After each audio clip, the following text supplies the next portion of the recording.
यो हो बहसको साथमा कामना सेवा विकास बैंक, प्रगतिको आधार कामना सेवासँगको कारोबार। Presenting Nepal's first family scooter with revolutionary i3S technology, Hero Destiny. शक्ति मिनरल्सको उत्पादन नेपाली किसानका लागि वरदान। शक्ति मिनरल्स प्राली विशेष औद्योगिक क्षेत्र भैरहवा।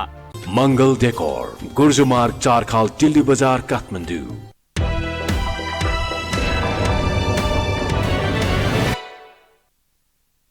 यो बहसमा म यहाँहरूलाई हार्दिक स्वागत गर्दछु। जीवराम भण्डारी। आज यहाँहरू सामुन्ने उपस्थित हुनुहुन्छ महामुनीश्वर आचार्य। उहाँ अधिकारकर्मी हुनुहुन्छ, नेपाल मानव अधिकार सङ्गठनका अध्यक्ष, इतिहासका एक अन्वेषक, राजनीतिक विश्लेषक, लेखक।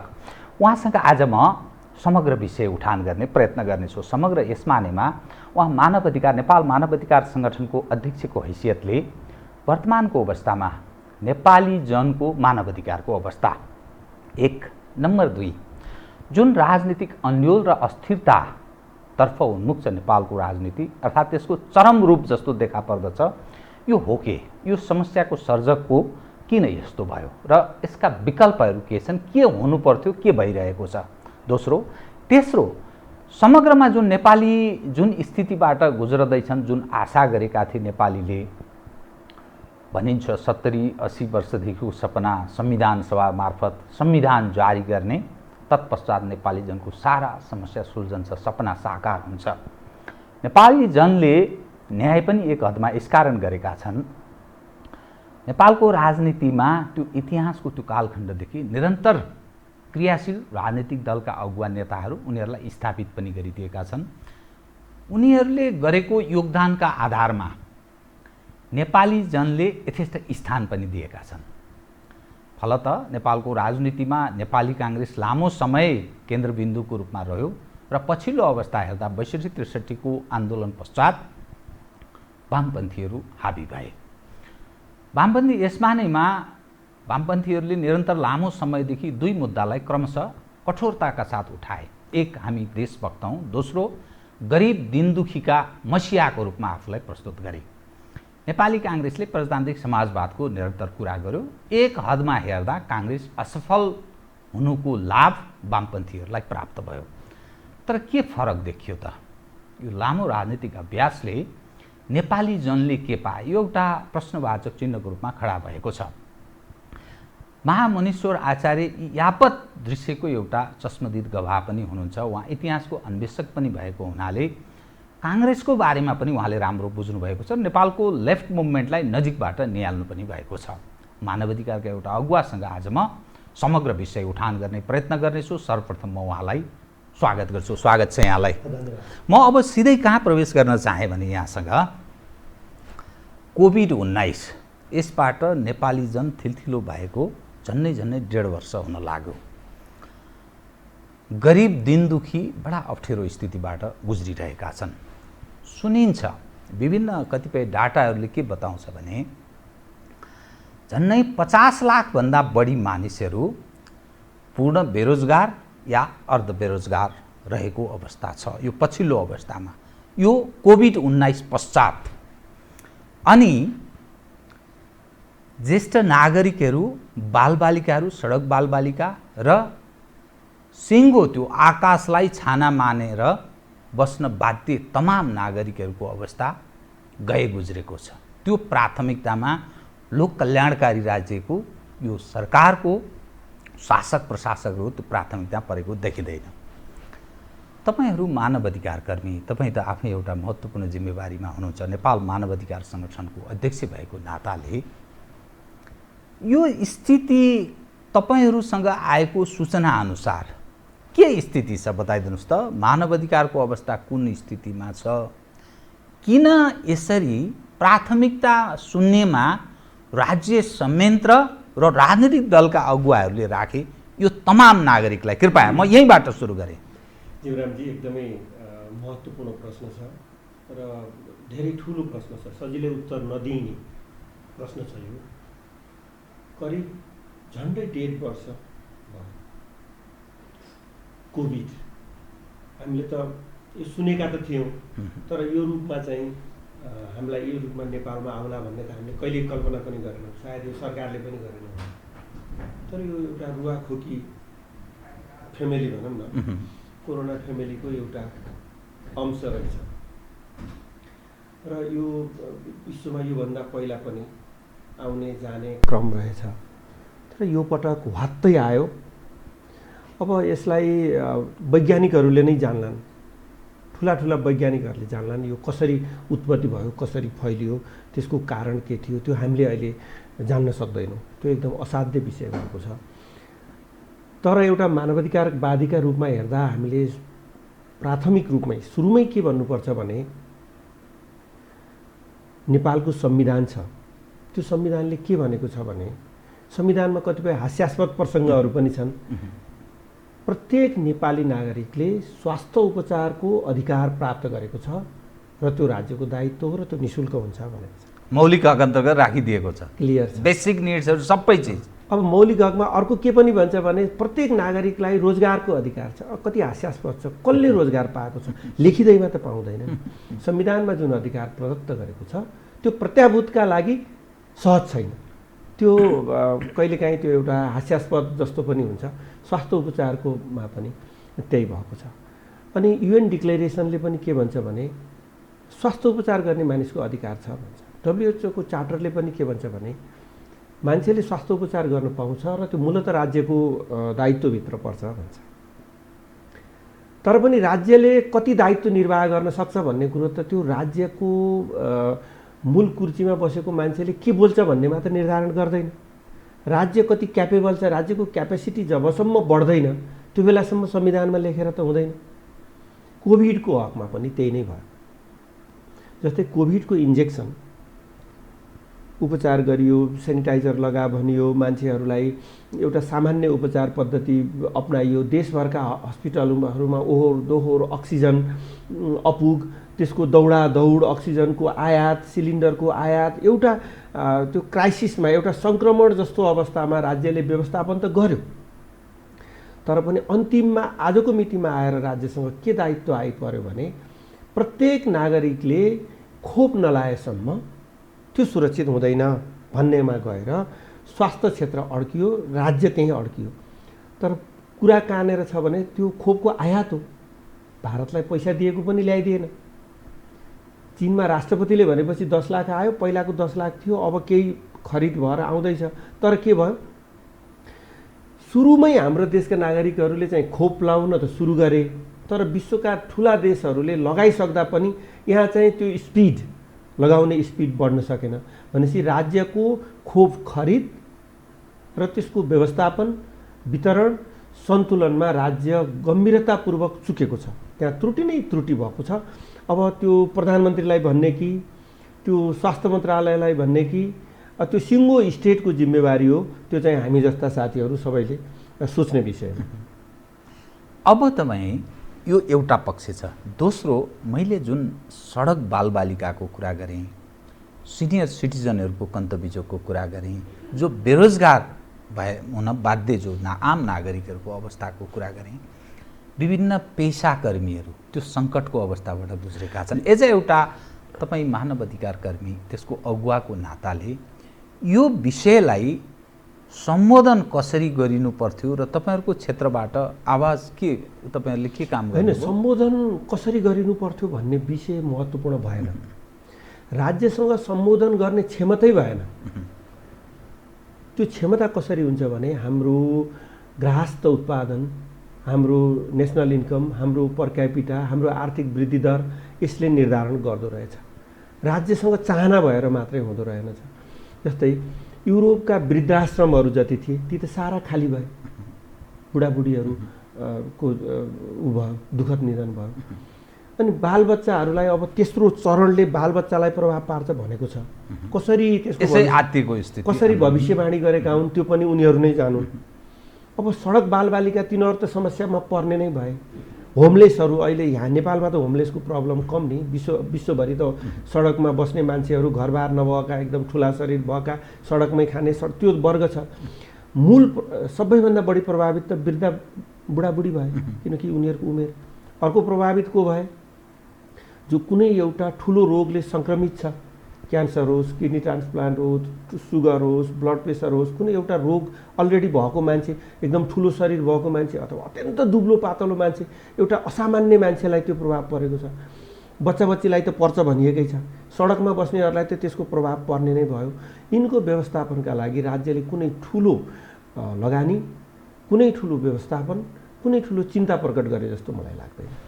तपाईँ एउटा इतिहासको अन्वेषक पनि भएको नाताले हाम्रो राजनीतिक नेतृत्व, त्यसका अगुवाहरूले बारम्बार के कुरा आवाज कसरी उठाइरहे भने, विषय कसरी उठान गरे भने, यदि हामी राजनीतिक हिसाबले यो ठाउँमा प्रवेश गऱ्यौँ भने तिमीहरूका सारा दुःख भाग्छन् है, मुलुक पनि समृद्ध हुन्छ, नेपाली जनले त्यो दुःख पाउने स्थिति रहँदैन। बारम्बारका यो हाम्रो राजनीतिक नेतृत्वले भनिरहेको विषय। नेपालको पछिल्लो राजनीतिक परिवर्तन हेर्दा संविधान सभा मार्फत संविधान जारी भएको छ, जनप्रतिनिधिहरूको चयन भएको छ।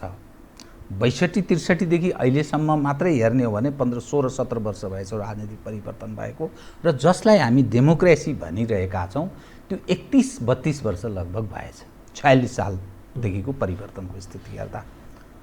तथापि नेपाली जनको जुन हकीकत छ नि, त्यो कहाँनिर समस्या हो जसका कारण नेपाली जन संसारका हर कोही नागरिकहरूको तुलनामा हामी एकदम पछाडि छौँ, दुखी छौँ। अहिले पनि 3 करोड पपुलेसनमा 70 लाख मानिस विदेशमा गुजारा गर्नका लागि जान बाध्य छन्, अनि हाम्रो आय आर्जन सम्पूर्ण चौपटको स्थितिबाट गुजिरहेछ। यो के कारण हो? मूल समस्या के हो? जीवरामजी, तपाईँ ठुलो पत्रकार हुनुहुन्छ, तपाईँले धेरै देशका महत्त्वपूर्ण ठुला मानिसहरूसँग यो विषयमा प्रश्न गर्नुभएको होला, मैले पनि सुनेको छु। तर मलाई लागेको नेपालमा 2007 सालमा क्रान्ति भयो, हामी सुरुबाटै जाउँ। त्यसको बटम लाइन राणा शासनको अन्त्य गर्ने भनिएको थियो। स्वाभाविक थियो, 104 वर्षदेखि एउटा परिवारका मानिसहरू, राज्यको सम्पूर्ण ढुकुटी एउटा परिवारमा जान्थ्यो र उनीहरू आफ्नो मनमर्जी त्यसलाई खर्च गर्थे।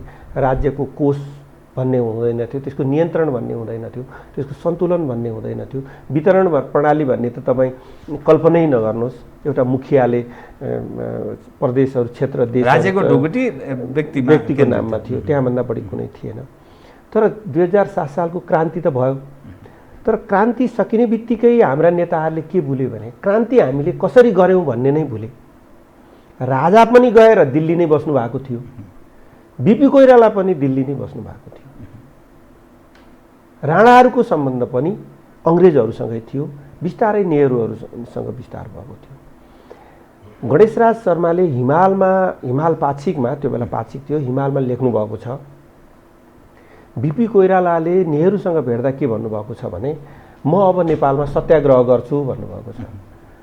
अनि नेहरू रिसाएर what a nonsense satyagraha is, यो ननसेन्स कुरा तपाईँ किन गर्नुहुन्छ, राणालाई सत्याग्रहले हटाउन सक्छ भनेपछि बिपीले बल्ल सशस्त्र आन्दोलन आवश्यक छ भन्ने फिल गर्नुभयो। तर सुवर्ण शमशेरले पहिले फिल गर्नुभएको थियो, सुवर्ण शमशेर, सूर्यप्रसाद, महेन्द्र विक्रम शाहहरूले, उनीहरू राणाहरूसँग नजिक भएर राणा परिवारकै मानिस हुनुहुन्थ्यो। सशस्त्र आन्दोलन बिना नेपालमा चाहिँ राणा हट्दैन भन्ने उहाँहरू क्लियर हुनुहुन्थ्यो। र त्यसपछि नेहरूकै सहयोगमा, नेहरूकै व्यवस्थापनमा, नेहरूले नै खोजिदिएको हतियार, नेहरूले नै दिएको आर्थिक सहायताका भरमा सुवर्ण शमशेरको निजी सम्पत्ति पनि प्रयोग भयो, भरमा नेपालको 2007 सालको क्रान्ति सफल भयो। र त्यो उतिखेरै बिपी कोइरालालाई के भ्रम थियो भने अब क्रान्ति सफल भएपछि त मेरो हुन्छ नि। तर त्यो क्रान्ति पूर्ण क्रान्ति थिएन। त्यो क्रान्तिमा राणासँग सम्झौता भएको थियो, त्यो दिल्लीमा नेहरूको मध्यस्थतामा भएको सम्झौता थियो। एउटा नेहरू भन्ने फ्याक्टर थियो, इन्डियन संस्थापन भन्ने फ्याक्टर थियो, एउटा राणा भन्ने फ्याक्टर थियो, अर्को नेपाली काङ्ग्रेस भन्ने फ्याक्टर थियो। र त्यो क्रान्तिकारी समूहभित्र टङ्कप्रसाद ऐन भन्ने पनि अर्को एउटा समूह छँदै थियो। कम्युनिस्टहरूको त्यो बेला विषय प्रसङ्ग केही पनि छैन, कमजोर अवस्थामा थियो। नेपालमा आउने बित्तिकै राजनैतिक दल नेतृत्वहरूलाई के भ्रम पर्यो भने हामीले क्रान्ति गरेर ल्यायौँ नि भन्ने थियो। र उनीहरूको भोलिपल्टैबाट इन्डियासँग के भयो, सम्बन्ध बिग्रियो। त्यसपछि कहिल्यै पनि त्यसको 15 सालसम्म त्यो चुनाव नहुँदासम्म तपाईँले ठिक विषय उठान गर्नु हो। हामीले आफू ल्याएको भन्ने नेपालको राजनीतिक जहिले पनि दाबी रहने, इन्डियनहरूको भन्ने हामीले गरिदिएको त्यो वास्तवमा यथार्थ हो कि भ्रम हो? निरन्तरको मैले किन 7 सालको अनि 17को पनि कतिपय मानिसले जोड्छन्, कतिपयले होइन भन्छन्। 46 को 62-63 को जो 52 को माओवादीले जो सशस्त्र विद्रोह प्रारम्भ गर्यो, त्यसपछि 62-63 मा अर्को खाले स्थिति पैदा भयो। 12 बुँदे दिल्ली समझदारी सहमति कायम भयो। यो समग्रमा हेर्दा त्यो यथार्थ हो कि त्यो भ्रममा नेताहरू रमाइरहेको के स्थिति हो? होइन, भ्रममा नै रमाए नेताहरू। हाम्रो नेतृत्व, राजनैतिक नेतृत्व जहिले पनि भ्रममा रमायो। कसरी भ्रममा रमायो भने 2007 सालमा क्रान्ति सफल भएर आउने बित्तिकै त राणा नै प्रधानमन्त्री भए। नेपाली काङ्ग्रेसको सभापतिका हैसियतले मातृका प्रसाद कोइराला प्रधानमन्त्री हुनुभयो। कङ्ग्रेसभित्रको विवादको फाइदा लिएर राजा महेन्द्रले डाक्टर केआई सिंहलाईदेखि टङ्क प्रसादसम्मलाई प्रधानमन्त्री बनाइदिए। फेरि महेन्द्रले के गरे भने नेपाली कङ्ग्रेसको त्यो क्रान्तिको एउटा पार्ट थियो, त्यसलाई कति पनि महत्त्व दिएनन्। त्यसले पनि अर्को समस्या 15 सालसम्म आइपुग्दा बिपी कोइरालामा एउटा थकान, एउटा आक्रोश, एउटा भय बनिसकेको थियो। जब 15 सालको निर्वाचन भयो त्यो बेला राजा महेन्द्रले आफूले लेखेर, त्यो त सुवर्ण शमशेरको नेतृत्वमा भएको थियो नि त्यो निर्वाचन त, राजा महेन्द्रले आफूले लेखेर सुवर्ण शमशेरलाई के पत्र दिएका छन् भने तिम्रो पार्टी र तिम्रो नेतृत्वमा भएको निर्वाचनमा तिम्रो पार्टीलाई बहुमत प्राप्त भएको छ, शुभकामना भनेर उनले लेखेर दिएका छन्। त्यो भनेको के हो भने महेन्द्रले सुवर्ण शमशेर नै प्रधानमन्त्री होस् भन्ने चाहन्थे। तर बिपी कोइरालामा के थियो भने बिपी कोइरालालाई अन्याय भइसकेको थियो, गृहमन्त्रीबाट राजीनामा गरिसक्नु भएको थियो। राजा महेन्द्र किन सुवर्ण शमशेर चाहन्थे भन्ने अर्थ लाग्दछ? त्यो तपाईँ इतिहासको अन्वेषक भएको नाताले हिस्ट्रीले के देखाउँछ? अब यसको धेरै कारणहरू छन्। नेपाली कङ्ग्रेस र राष्ट्रिय कङ्ग्रेसको एकीकरण हुँदा विद्रोही राणाहरूको समूह र नेपालको इलिट वर्ग प्रजातान्त्रिक काङ्ग्रेसमा समावेश थियो र बिपी कोइरालाको नेतृत्वमा त्यहाँ इभन टङ्क प्रसाददेखि गणेशमान सिंहसँग कृष्ण प्रसाद भट्टराईसम्म एउटा लडाकु जत्था, एउटा प्रजातन्त्र चाहने वर्ग बिपीको नेतृत्वमा थियो। र राजा महेन्द्रलाई के लागेको थियो भने बिपी इस्पाती मानिस छन्, उनी भाँचिन सक्छन् तर नुक्दैनन्। टाठो पनि धेरै, त्यसको बारेमा फेरि हामीले छलफल गरौँला।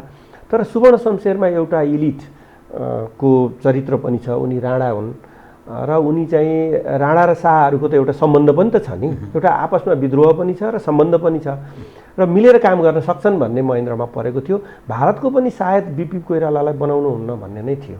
म तपाईँसँग नि, तपाईँ इतिहासको अन्वेषक भएको हुनाले यो मौका म छोप्दिनँ अनि पछिल्लो अवस्थामा जान्छु।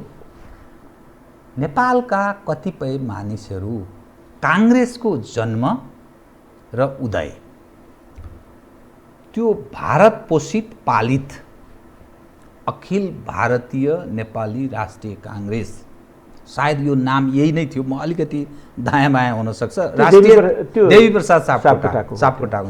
तत्पश्चात फेरि सुधार गर्दै क्रमशः भएको नेपाली काङ्ग्रेस र बिपी कोइरालाले कतिपय पटक बोलेका कुराहरू नेपाल भारतको अभिन्न प्रकृतिको एउटा अङ्ग हो, यो गोर्खालीहरूले किन अलि अलग ढङ्गले सोच बनाएको भन्ने दृष्टिकोण कतिपय डकुमेन्टहरूमा देख्न पाइन्छ। त्यो यथार्थ हो? त्यो यस्तो के जीवरामजी, नेपालमा यो नेपाली कङ्ग्रेसको बारेमा र बिपी कोइरालाको बारेमा साह्रै ठुलो भ्रम रह्यो।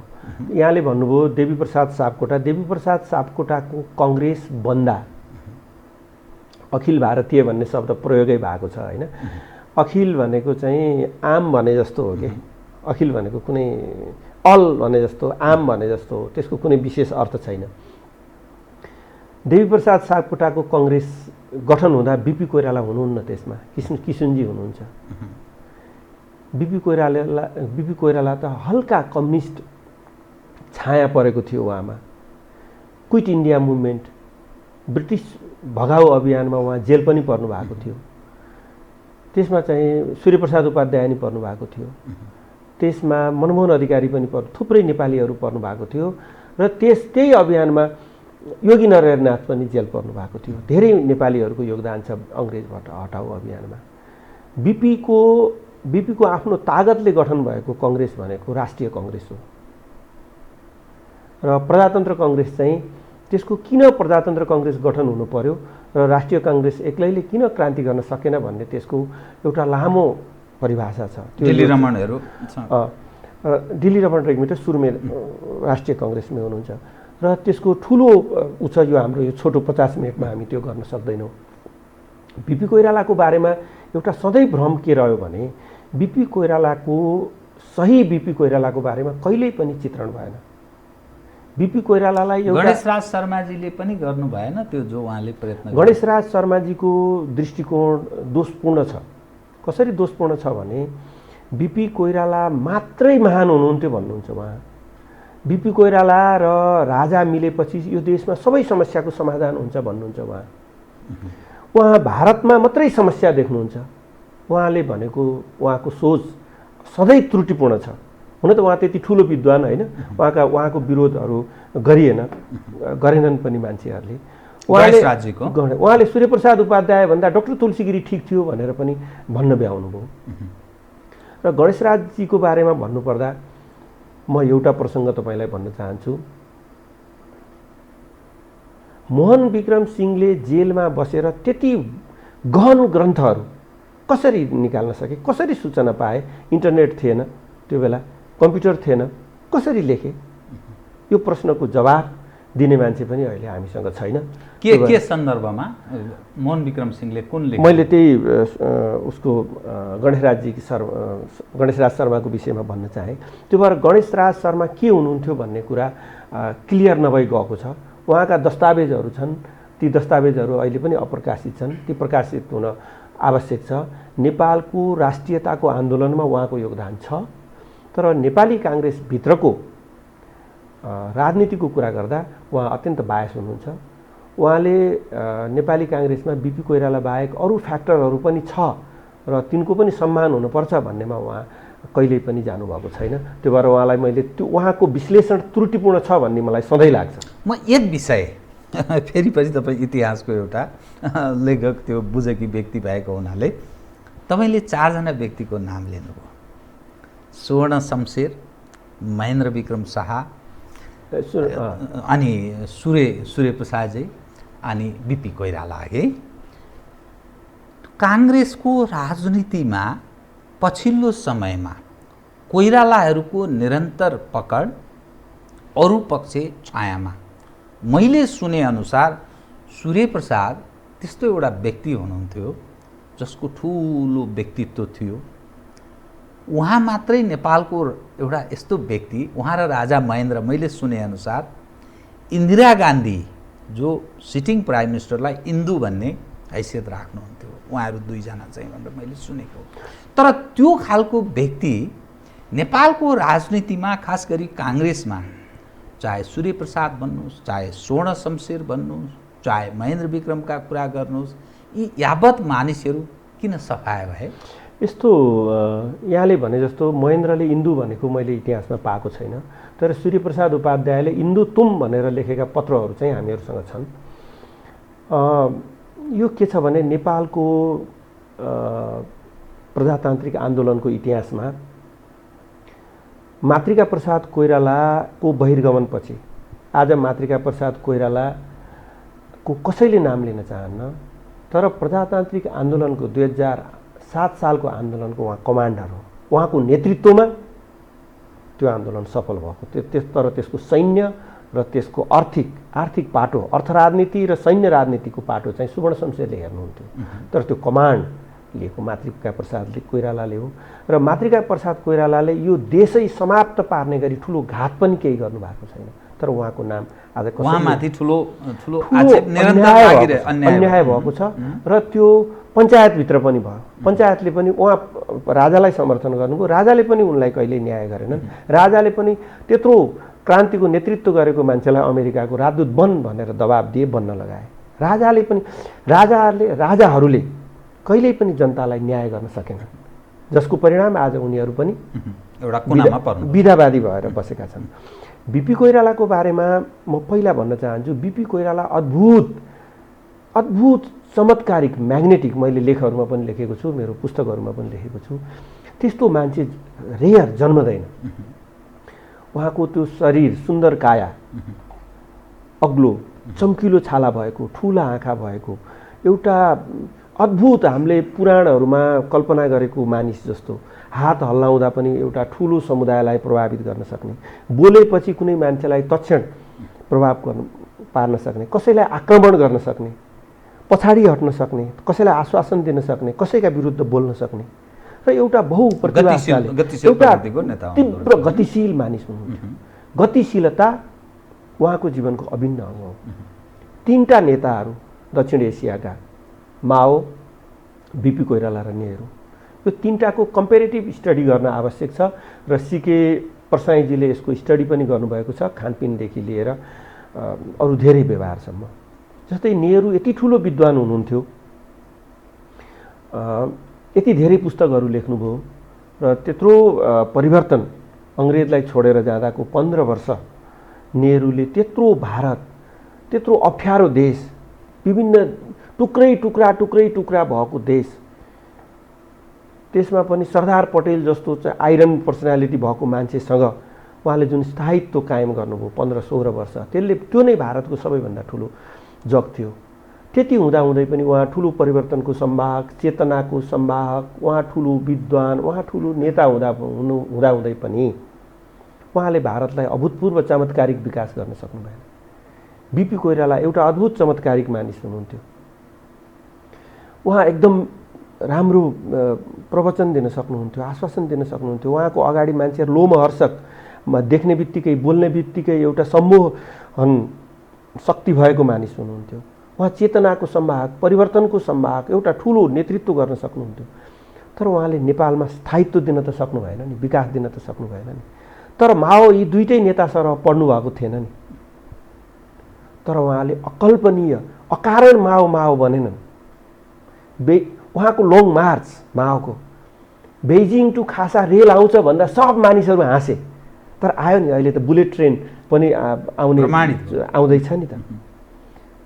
माओ विद्वान हुनुहुन्न थियो, अङ्ग्रेजीमा उहाँलाई दखल थिएन हैन। उहाँ त्यत्रो शारीरिक रूपमा पनि बीपी कोइराला जस्तो सुन्दर हुनुहुन्न थियो। उहाँले क्रान्ति गर्दा यति धेरै मानिसको हत्या भयो चीनमा, यति धेरै निर्दोष मानिसहरू, सर्वसाधारण मानिसहरू मारिए, तपाईँ हिसाब राख्न सक्नुहुन्न।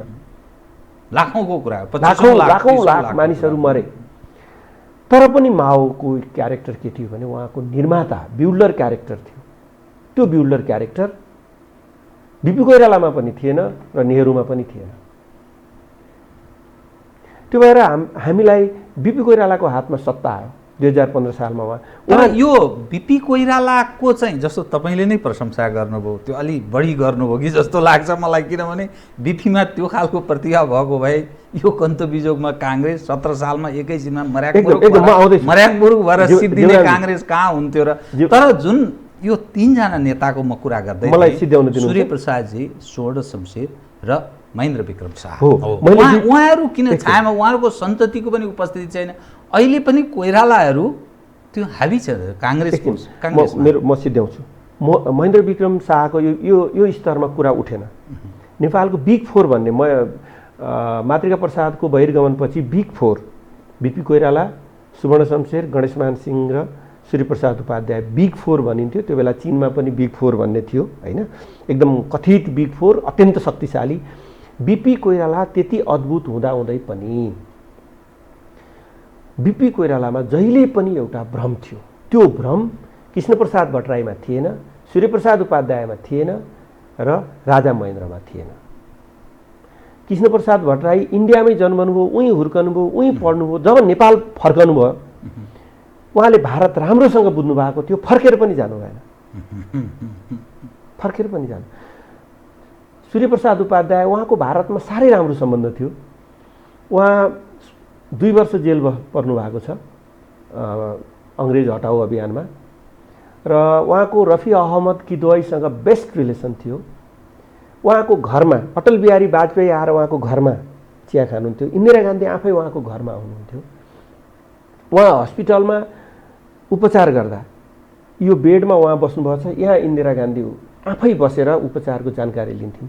उनले आफ्नो निजी पैसाबाट पनि उहाँको उपचार गराएको भन्ने पनि हामीले सुन्छौँ। त्यति क्लोज रिलेसन थियो। तर सूर्यप्रसाद कहिल्यै इन्डिया जानु भएन। उहाँले बुझ्नु भएको थियो इन्डियासँग नजिकमा बसेर राजनीति गर्नुपर्छ, विश्वासमा लिएर राजनीति गर्नुपर्छ, र इन्डियाको भर परेर राजनीति गर्न सकिन्न। त्यो भयो भने सिद्धिन्छ। महेन्द्रमा पनि त्यो भ्रम थिएन र बुझेका थिए। यी तीनटै नेताले बारम्बार इन्डियालाई स्मुथली कूटनैतिक हिसाबले सधैँ धोका दिएका छन्। बरु त्यो धोका बीपी कोइरालाबाट भएन, किन बीपी कोइरालामा त्यो भ्रम थियो। बीपीको लोयल्टी इन्डियनहरूसँग बढी देखियो। त्यस्तो नै होइन। एकपटक बीपी कोइरालालाई समातेको थियो क्विट इन्डिया मुभमेन्टमा। बीपीले भन्नुभयो म त बिहारको सचिव छु, तिमी कसरी समात्न सक्छौ, छोडिदियो। तर सूर्यप्रसादहरूलाई चाहिँ पक्रेर थुन्थ्यो। पछि बीपीलाई नि पक्रियो, बिहारको सचिव। बीपी कोइरालाको जुन क्रान्तिकारी व्यक्तित्व थियो नि, तपाईँले अहिले विभिन्न भ्रमहरू छ भन्ने कुरा यथार्थ हो, तर त्यो भ्रम बोकिरहन जरुरी छैन। तर उहाँले अन्तिममा त एउटा चाहिँ राजा राष्ट्रियता र प्रजातन्त्र भन्ने एउटा किताब तयार गर्नुभयो नि गणेश राजजीले। त्यसमा त सबै कुरा लेख्नुभयो नि। त्यो यथार्थ हो कि त्यो पनि गणेश राजजीले ट्विस्ट गरे? मलाई लाग्दैन त्यसको क्यासेट हेर्न सकिन्छ, सायद त्यो हिमाल बुक कता छ। त्यो किताब रियलै हो। बीपीमा ठुलो थकान भइसकेको थियो। बीपीमा पटक पटक धोका पाएर बीपी थाकिसक्नु भएको थियो। इभन जहाज अपहरण गिरिजाप्रसाद कोइरालाले फारसगञ्ज लगेको विराटनगरबाट त्यो जहाज अपहरण गरेर त्यो जहाज अपहरणको सारा कथा गिरिजाबाबुले आफ्नो अटोबायोग्राफीमा भनिदिइसक्नु भएको छ। गिरिजाबाबु धेरै इमान्दार हुनुहुन्छ, उहाँले गर्न सक्नु भएन, आफ्नो ठाउँमा छ, सबतिर भताभुङ्गो पारेर छोड्नुभयो। तैपनि उहाँ आफैमा इमान्दार हुनुहुन्थ्यो। उहाँलाई दुरुपयोग गर्ने वर्ग छ अर्को, उहाँले क्लियर भन्नुभएको छ। मलाई त रले उ गर्यो नि, मैले रको चिफलाई भेटेँ, काओलाई भेटेँ, काओले त ग्रिन सिग्नल दिनुभयो अनि मैले अपहरण गरेँ भन्नुभएको छ त उहाँले। मैले आइसी नोट आफैले छापेँ इन्डियन डिजाइनमै भएछ भन्ने अर्थात् सहमतिमा त्यो जहाज अपहरण इन्डियन डिजाइनमा भएको थियो। जुन दिन जहाज अपहरण गरेर पैसा गिरिजाबाबुको नेतृत्वमा आयो, त्यो दिनबाट गिरिजाबाबुले बीपी कोइरालालाई चाहिँ मान्नै छोड्नुभयो। अगाडि दाई भन्नुभयो, महान बीपी भन्नुभयो, तर कहिल्यै बीपीले भनेअनुसार गर्नु भएन। अनि यो जुन अहिलेको म यसमा एउटा भन्छु, हाम्रो दुर्गा सुवेदीले एउटा विमान विद्रोहको सम्बन्धी एउटा किताब लेख्नु भएको छ। त्यहाँ गिरिजाबाबुले दुर्गा सुवेदीलाई मार्नुहुन्छ भन्ने डरले बीपीले आफैले बोकेर हिँड्नु भएको छ दुर्गा सुवेदीलाई, त्यो किताबमा छ। भनेपछि गिरिजाबाबुले पछि बीपीलाई झन्डै 30 सालपछि बीपीलाई गिरिजाबाबुले टेर्नु भएको छैन। दाई भन्नुभएको छ, तर उहाँ आफ्नो हिसाबले राजनीति गर्नुपर्छ। ए गिरिजाबाबु तिमी कसरी मानिसलाई भेट्छौ भने म विश्वासको आधारमा भेट्छु। एकदम गिरिजाबाबुको उत्तर रेडिमेड छ त्यो बेला। जुन स्थिति छ नि, मैले त्यही अहिलेको सन्दर्भको अलिकति जवाफ आएन जो सूर्यप्रसादजीहरूको बारेमा। उहाँहरू किन छायामा पर्नुभयो? यस्तो थियो, एउटा मेरो बुकमा पनि छ त्यो। गणेशमान सिंहलाई एकपटक मोहन शमशेरले के भन्छन् भने, ए गणेशमानजी संविधान सभाको निर्वाचन गरौँ, हेर्नुहोस् अब म त यो सत्तामा रहन्न, पछि तपाईँहरू पनि रहनुहुन्न, संविधान सभाको निर्वाचन गरौँ, त्यसको सम्पूर्ण खर्च म मेरो निजी सम्पत्तिबाट गर्छु भनेर मोहन शमशेरले गणेशमान सिंहलाई भन्नुभएको थियो। अनि गणेशमान सिंहले के भन्नुभयो भने, म यो बीपीलाई भन्छु। भोलिपल्टै गणेशमान सिंहले बीपीलाई मोहन शमशेरले यसो भन्छन्, संविधान सभा गरौँ, त्यो उहाँको खर्चले गरौँ। पहिला बीपीले भन्नुभएको थियो हामीसँग खर्च छैन भन्नुभएको थियो। भन्दाखेरि बीपी कोइरालाले म सल्लाह गर्छु भन्नुभयो। सल्लाह गर्दा सबैतिरबाट के आयो भने, त्यो बेला त गौडा भन्ने हुन्थ्यो, अड्डा भन्ने हुन्थ्यो होइन, ती विभिन्न ठाउँ नाकाहरू, ती नाकाहरूमा एकजना मान्छे बस्थ्यो, दुईजना मान्छे बस्थ्यो, मुखिया थियो, तालुकदार थियो, तालुकदारको हैकम थियो, त्यो हैकममा तालुकदारले जे भन्यो त्यही भोट हाल्थे। यदि संविधान सभा मोहन शमशेरको पैसामा र उसको नेतृत्वमा भयो भने नेपाली काङ्ग्रेस त्यही बेला बढारिन्छ भनेर बीपी कोइरालाले संविधान सभालाई त्यही बेला आफैले अस्वीकार गरेर हुँदैन भन्नुभएको थियो। त्यो चाहिँ मैले लेखेको पुस्तकमा पनि छ र गणेशमान सिंहले अरूलाई दिएको अन्तर्वार्ताहरूमा पनि छ त्यो। अर्को कुरा 2015 सालमा निर्वाचन हुँदा हामी नेपाली कङ्ग्रेसका निकट रहेका मानिसहरू र नेपाली कङ्ग्रेसका नेतृत्वले कहिल्यै पनि नबुझेको त हुँदै होइन, 101 मानिसहरू छन्। बुझ्न प्रयासै नगरेको कुरा के हो भने महेन्द्रले चुनाव त रोकेरै राखेका थिए, तर महेन्द्रले किन चुनाव गर्न स्वीकृति प्रदान गरे भन्ने विषयमा हामीले कहिल्यै नि छलफल गरेनौँ। त्यो बेला के भइसकेको थियो भने उनी आफू पुरै देश डुलिसकेका थिए। यो देशमा जम्मा 3-4 जना मानिसले देश डुलेको छ। एउटा किङ महेन्द्र, एउटा योगी नरहरनाथ, एउटा डाक्टर हर्क गुरुङ र बिपी कोइराला पनि, भरत शमशेर, पछिल्लो गोरेबहादुर खपाङ्गी। अरूले देश डुलेका छैनन्, डुलेम भन्ने हो। गोरेबहादुर खपाङ्गी पनि नेपाल धेरै दुहाई दिने प्रचण्ड बाबुराम चाहिँ पुरै 26 दिन सशस्त्र आन्दोलनको 26 दिन मात्रै नेपाल बसेका छन्। प्रचण्ड सबै इन्डिया बसेका हुन्, 26 दिन बसेका छन् है। त्यो भएर 15 सालमा किन महेन्द्रले चुनाव गर्न अनुमति दिए भने उनले हेरे भरत शमशेर, गोर्खा परिषदले कति भोट ल्याउँछ। टङ्कप्रसाद, मातृका प्रसाद त काङ्ग्रेसबाट निस्किसके, नेपाली काङ्ग्रेसको ठुलो भङ्गालो त निस्किसकेका थियो। टङ्कप्रसादले कति भोट ल्याउँछन्,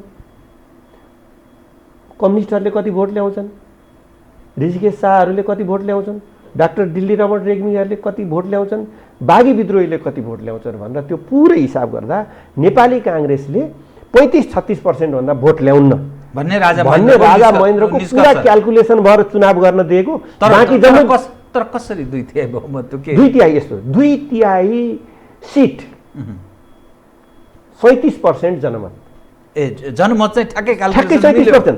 महेन्द्रले क्याल्कुलेसन गरेको जनमत 37%, 35 र 37 भयो। तर चाहिँ के भयो भने यदि टङ्कप्रसाद आचार्य, दिल्ली रमण रेग्मी र यो भरत शमशेर मिलेर चुनाव लडिदिएको भए उनीहरूकै सिट 37% हुन्थ्यो, कङ्ग्रेसको त केही बेलै सत्तामा जान्थेन।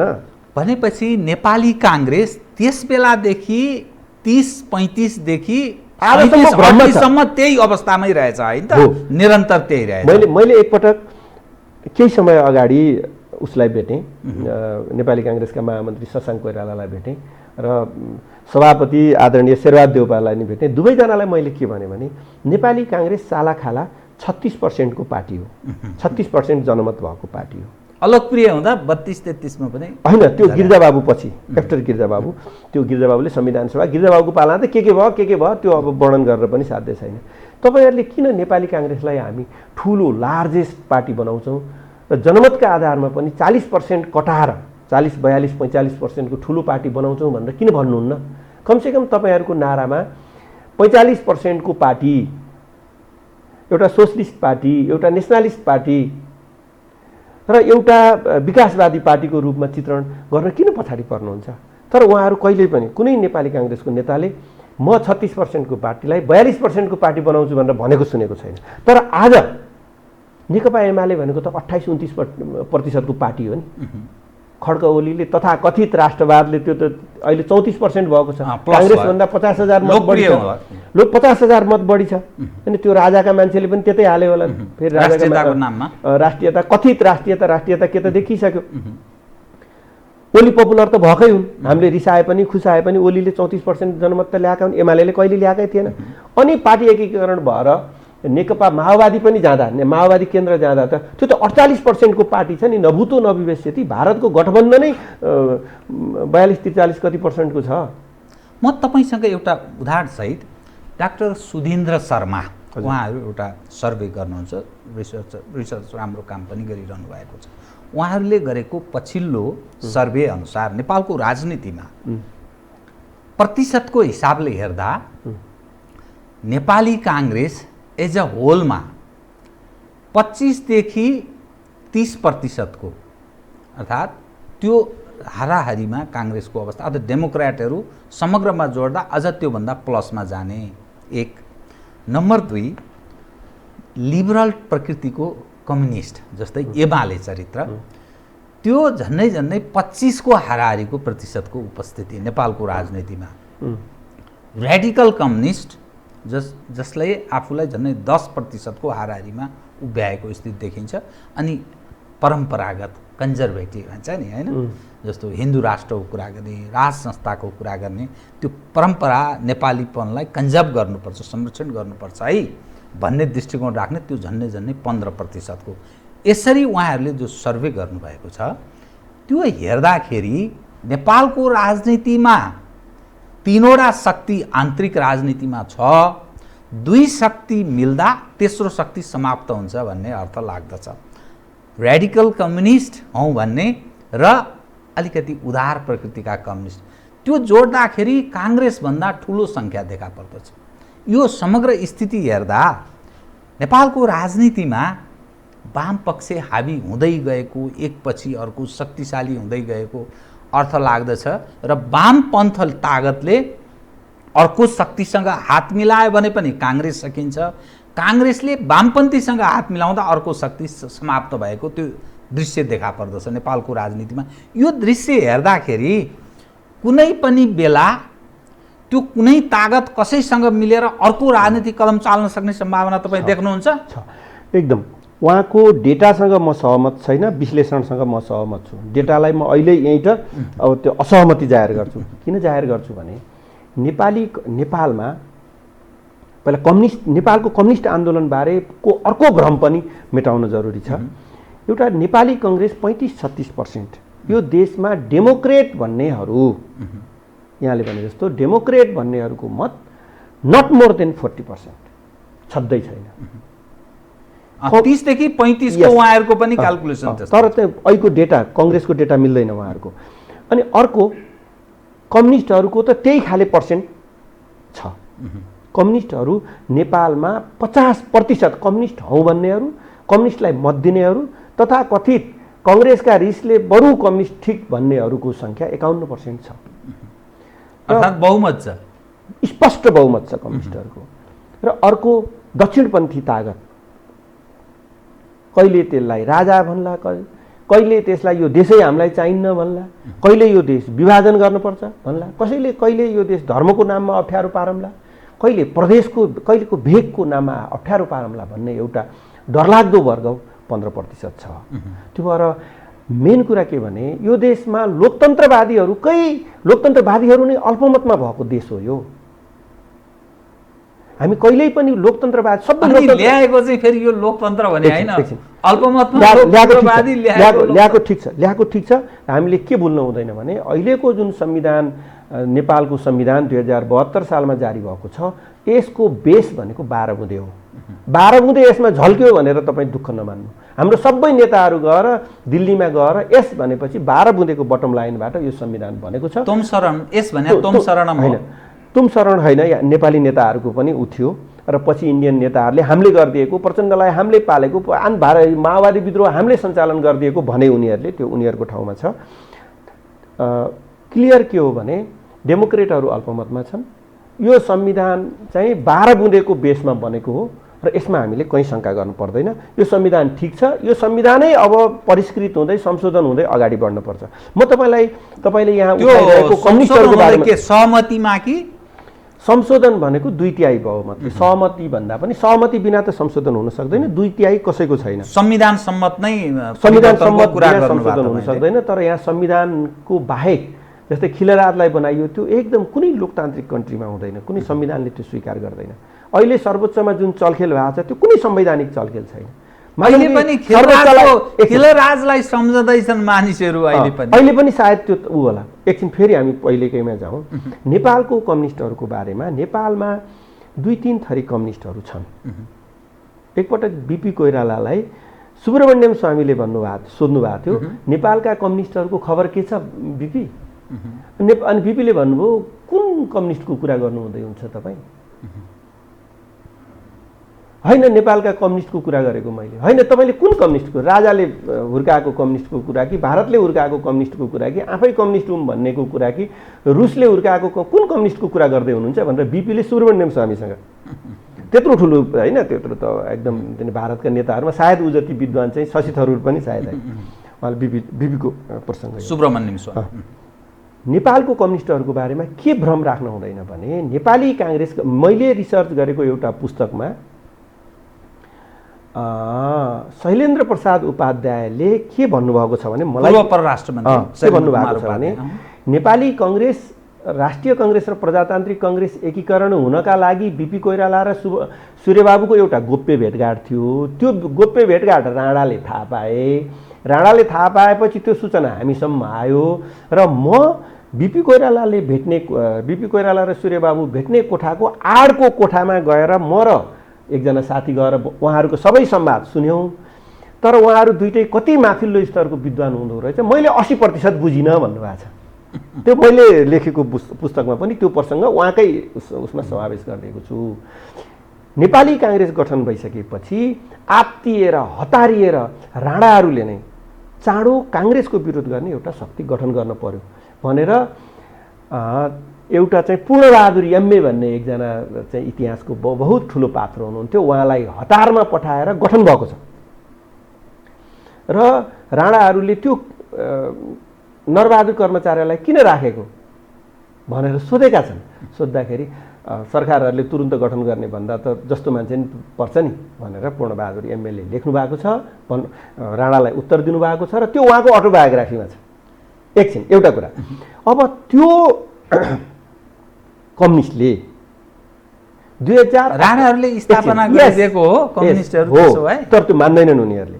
र त्यो कम्युनिस्टले 28 सालसम्म कङ्ग्रेसको विरोध बाहेक अर्को कसैले केही गरेन।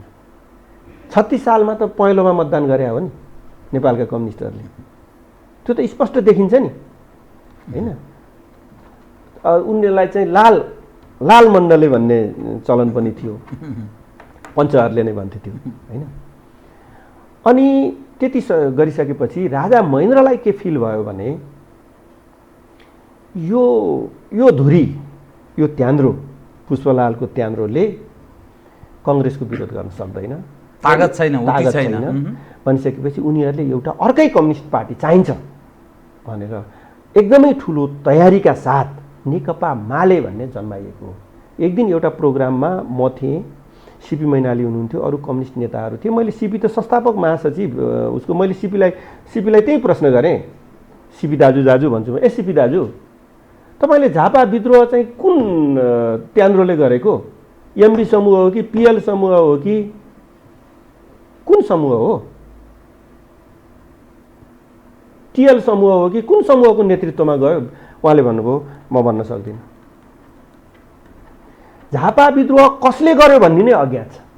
त्यत्रो ठुलो विद्रोह एउटा कोशीको पूर्व झापा कमिटीले गर्न सक्छ? नेकपा माले राजा महेन्द्रले बनाइदिएको हो त साँच्चै? एकछिन, एउटा झापा कमिटीले गर्न सक्छ त्यत्रो विद्रोह?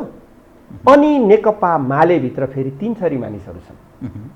एक थरी मानिसहरू छन् कम्युनिस्ट नै, खड्गप्रसाद ओली, राधाकृष्ण मैनाली, सिपी मैनाली, जसले 10 वर्ष 15 वर्ष जेलै बसे।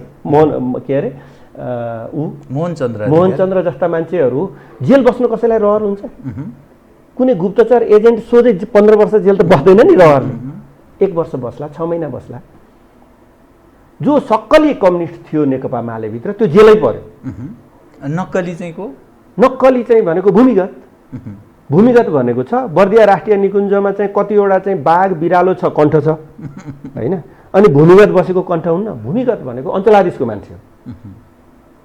र अधिकांश अनि नेकपा मालेका मानिसहरूलाई त्यो बेला शिक्षकमा जाहिर गर्न पठाइयो, जेटिएमा जाहिर गर्न पठाइयो र गुप्तचरमा राखियो।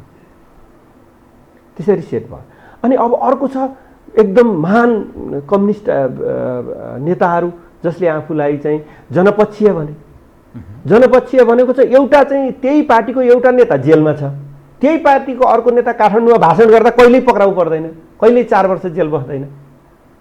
राजपाटमा हुने यी यस्ता खेलहरू होइन। तपाईँ यसमा फेरि नफिट गर्नुहोस्।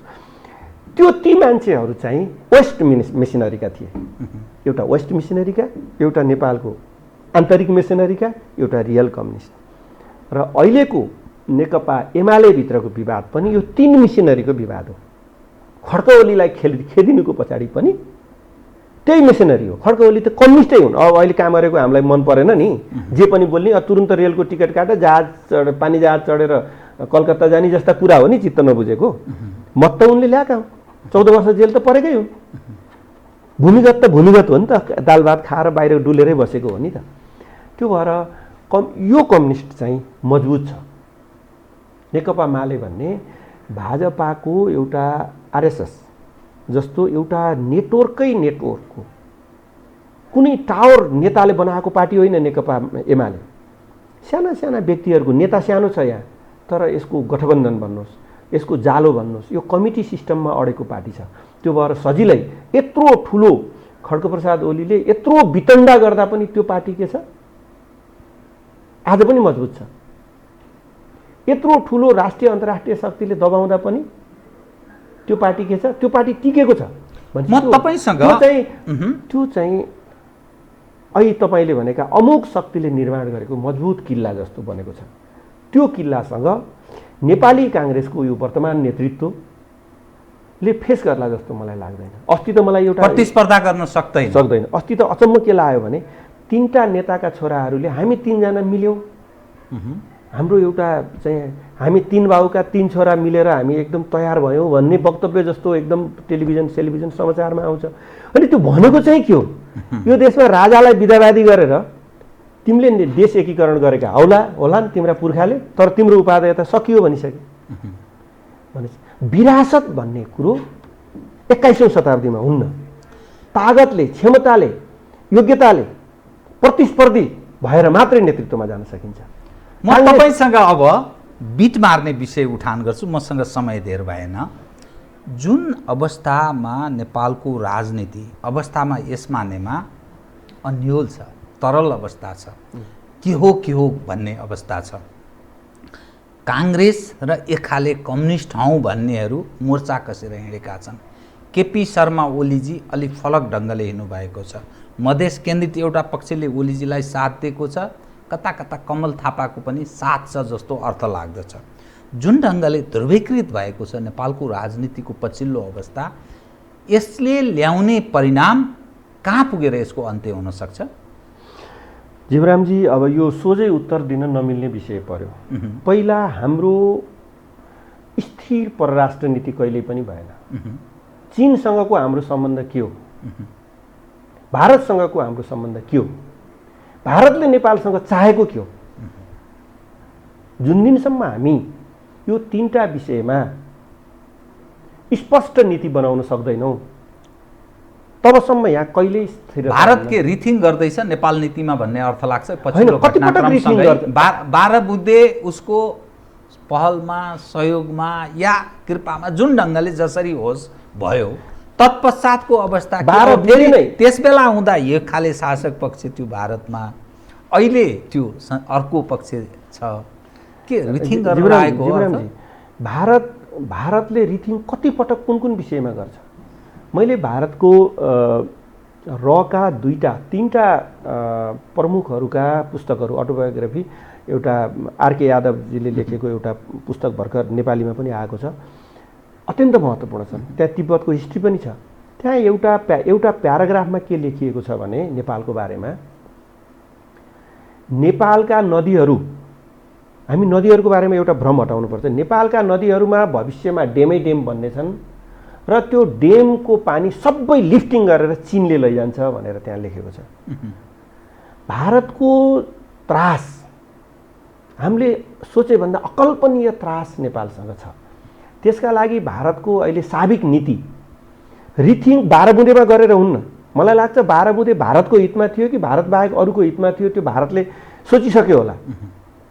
नेपालमा भारतीयहरूले के बुझ्न आवश्यक छ भने, जब अङ्ग्रेजहरू भारतबाट गए त्यसको 2-3 वर्षपछि नै नेपालमा अमेरिकनहरूले काम गर्न सुरु गरेका छन्।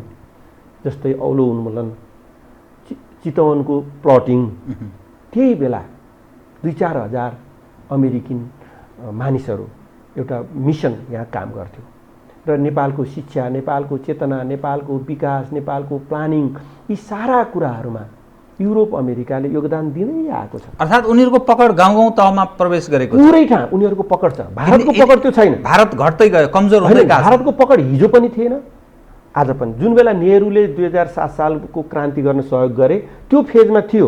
यो नेपालको आन्तरिक राजनीति यो प्रक्सी वार त भइरहेको छैन। प्रोक्सी वार छैन। प्रोक्सी वार किङ महेन्द्रले र रमेशनाथ पाण्डेसँग मैले एउटा लामो संवाद गरेको थिएँ। मसँग एकदम समय कम भयो। उहाँले आफ्नो किताबमा लेख्नु भएको छैन। किङ महेन्द्र आफैले र बिपी कोइराला आफैले चीन र भारतलाई क्रस गरेर रुस र युरोप अमेरिकासम्म पुग्नु भएको छ। इजरायललाई दिएको ऊ पनि मान्यता पनि त्यही हो। र उहाँहरू दुईजनाले नै यो भूमिलाई भारत र चीनको कब्जाबाट मुक्त गरेको हो। तर त्यो मुक्ति कति लाभदायी भयो भन्ने विषयमा चाहिँ फेरि एकपटक चर्चा गर्ने समय आएको छ। तपाईसँग म 1 मिनट मात्रै, जुन स्थिति नेपालको राजनीति देखिएको छ नि, के देखिन्छ त? यो थेगिने अवस्था छ कि कुनै अन्यथा कतातर्फ मोडिँदैछ भन्ने? हैन, म डिसिजन गर्दिनँ। मलाई के लाग्छ भने थेगिनुपर्छ र डेमोक्रेटिक पार्टी भएको नाताले नेपाली काङ्ग्रेसले यसको समग्र नेतृत्व लिनुपर्दछ। एउटा अवसरवादी समूह नेतृत्व त लिइरहेछ त अहिले, ओली हटाउने अनि आफू प्रधानमन्त्री हो, त्यहाँभन्दा के त्यसलाई नेतृत्व भनिन्न। यो देशको जियो पोलिटिकल स्थिरता, भूराजनैतिक स्थिरता, राजनैतिक स्थिरता, त्यसको अर्थ राजनीति छ हैन, त्यसको अन्य पाटाहरू छन्। यी सबै विषयको समग्र नेतृत्व नेपाली काङ्ग्रेसले एकदम गम्भीरताका साथ लिनुपर्छ। त्यो क्वालिटी छ काङ्ग्रेसमा, त्यो नेतृत्वमा, त्यो क्वालिटीको नेताहरू छन्। नेकपा एमाले भित्रको पनि एउटा डेमोक्रेट फ्याक्टरले यसलाई आजै सोच्नुपर्छ र अरू प्रतिक्रियावादी समूहहरू, अरू दक्षिणपन्थी समूहहरू, यो घोर अवसरवादी समूहहरू पनि हामीहरूसँग छन् र त्यसको विसर्जन चाहिँ आवश्यक छ। विसर्जनै आवश्यक छ। हस्, कार्यक्रममा आइदिनु धन्यवाद। जिब्रानजी, ठुलो पत्रकारले बोलाइदिनु भयो। थ्याङ्क यू, धन्यवाद। आदरणीय दर्शकवृन्द, उहाँ हुनुहुन्थ्यो महामुनीश्वर आचार्य, अधिकारकर्मी, नेपाल मानव अधिकार सङ्गठनका केन्द्रीय अध्यक्ष। नेपालको पछिल्लो अवस्था उप विश्लेषणात्मक र सूचनामूलक ढङ्गले गरिएको संवाद। म सहित मेरो सम्पूर्ण युनिटलाई कार्यक्रमबाट बिदा दिनुहोस्, तर यो हो टेलिभिजन हेर्दै रहनुहोला। नमस्कार।